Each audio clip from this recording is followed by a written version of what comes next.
नमस्कार, मी अदितीज book of रेसिपीजमध्ये पुन्हा एकदा तुमचं खूप खूप स्वागत करते। आज आपण परफेक्ट उडपी स्टाईल सांबार घरच्या घरी कसं बनवायचं ते बघणार आहोत। बऱ्याच वेळा आपण इडली, डोसे, मेदूवडे वगैरे करतो, तर त्यासोबत हे सांबार लागतं। परफेक्ट उडपी स्टाईल चवीचंच असं हे सांबार होणार आहे। चला तर आता रेसिपी बघूया।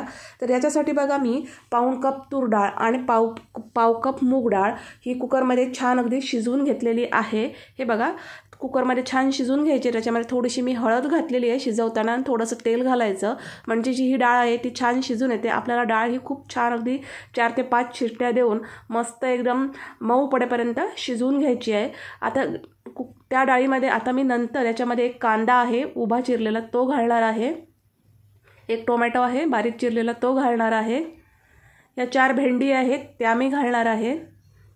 भेंडीमुळे सुद्धा चव खूप छान येते। आणि नंतर मग ह्या ज्या बाकीच्या भाज्या आहेत त्या घालणार आहे। त्याच्यामध्ये मी एक शेवग्याची शेंग घेतली आहे, एक वांगं घेतलं आहे, आणि एक मीडियम साईजचं गाजर घेतलेलं आहे। तर ह्या सगळ्या भाज्या याच्यामध्ये आता घालून घ्यायच्या आहेत। भाज्या सेपरेट तुम्ही शिजवून घेऊ शकता, पण मी आता ह्या डाळीमध्येच पुन्हा एकदा एक शिट्टी देऊन शिजवून घेणार आहे। त्यामुळे झटपट असं आपलं हे काम होणार आहे। भाज्यांची क्वांटिटी आणि कुठली जर आवडत नसेल तर भाजी याच्यापैकी तुम्ही स्किप करू शकता, क्वांटिटी कमी जास्त करू शकता। थोडंसं मी इथं पाणी घातलेलं आहे आणि पुन्हा या कुकरला मी एक शिट्टी करून घेणार आहे। छान आधी मी मिक्स करून घेतलेला आहे। हे बघा, म्हणजे जर खाली कुठे डाळ चिकटलेली असेल तर ती छान अगदी मिक्स होईल। आणि नंतर मग मी या कुकरला फक्त एकच शिट्टी करून घ्यायची आहे, मोठ्या गॅस फ्लेमवर, जास्त नाही शिजवून घ्यायचं आहे, कारण भाज्या पटकन शिजतात।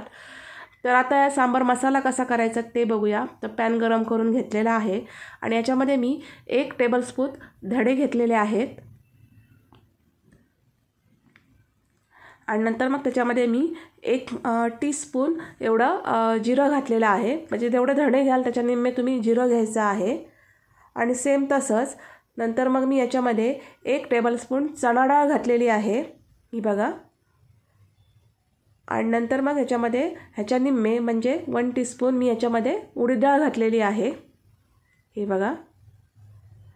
तर हा जो मसाला आपण तयार करतो हा लगेच वापरण्यासारखा मसाला आहे, आणि परफेक्ट एकदम आपण जी रेस्टॉरंटमध्ये सांबाराची चव पाहिजे ना तशी परफेक्ट चव इथं मिळते।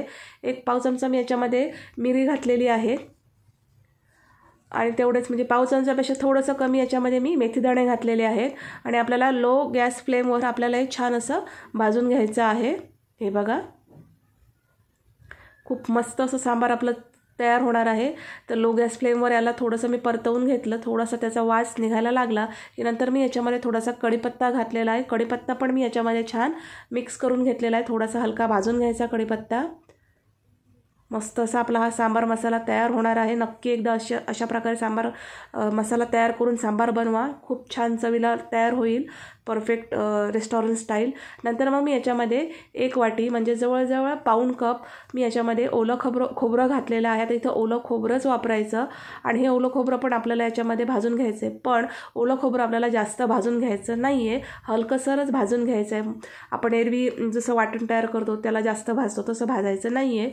आता मी याच्यामध्ये ही माझ्याकडे बेडगी मिरची पावडर आहे ती घातलेली आहे। तुम्ही याच्याऐवजी डायरेक्ट बेडगी मिरची किंवा काश्मीरी चिली इथं वापरू शकता, मस्त लाल रंग येतो।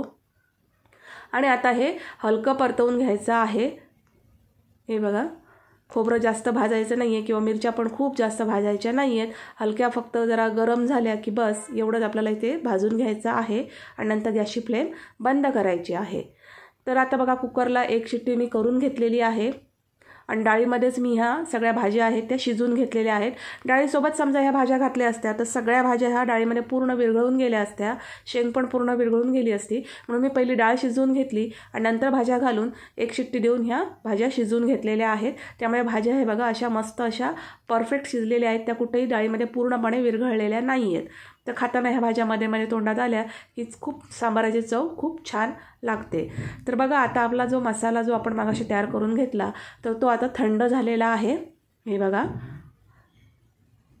आणि इथं मी जी डाळ आहे ती पुन्हा मी कुकरवर ठेवलेला आहे, आणि याच्यामध्ये मी 2 ते 3 चमचे गूळ घातलेला, हा माझ्याकडे किसलेला गूळ होता तो घातलेला आहे, आणि 1 अर्धी वाटी मी चिंचेचा कोळ घातलेला आहे। त्याच्यामुळे खूप छान परफेक्ट आपली सांबाराची चव येते, आणि चवीप्रमाणे इथं मीठ घातलेलं आहे। चिंच, गूळ याच्यामुळे एक मस्त अशी आंबट गोड अशी मस्त ती सांबाराची परफेक्ट अशी छान अशी चव येते. तर तुम्हाला जसं सांबार जास्त गोड आवडत असेल तर गुळाची क्वांटिटी थोडी जास्त करा. आंबट जास्त आवडत असेल तर चिंचेच्या गुळाची क्वांटिटी तुम्ही थोडीशी जास्त करू शकता. आणि आता मग असं जे वाटण आहे ते मिक्सरला मी मस्त असं बारीक करून घेतलेलं आहे.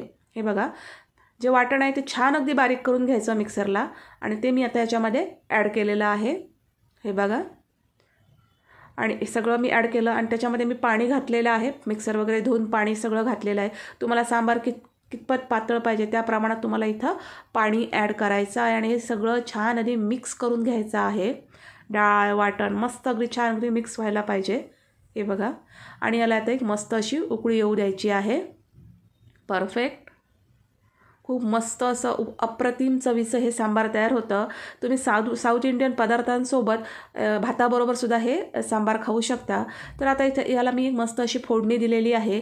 तर मी 2 चमचे तेल गरम करून त्याच्यामध्ये मोहरी, जिरं, हिंग, कढीपत्ता आणि लाल सुक्या मिरच्या यांची मी मस्त अशी खमंग अशी फोडणी करून या सांबाराला वरतून दिलेली आहे.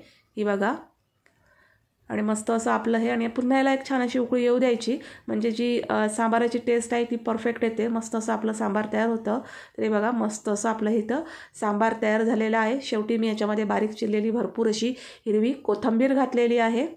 हे बघा, नुसतं भाताबरोबर सुद्धा तुम्ही हे सांबार खाऊ शकता. चव तर विचारू नका, एकदम अफलातून होते.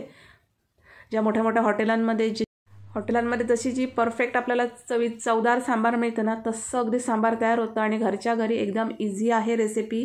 तर नक्की अशा प्रकारे एकदा सांबार बनवा. कसं झालं ते मला कमेंट्समध्ये नक्की सांगा. आणि तुम्हाला जर ही रेसिपी आवडली असेल, हा व्हिडिओ आवडला असेल तर त्याला लाईक करा, शेअर करा. माझ्या चॅनलला नक्की सबस्क्राईब करा. धन्यवाद.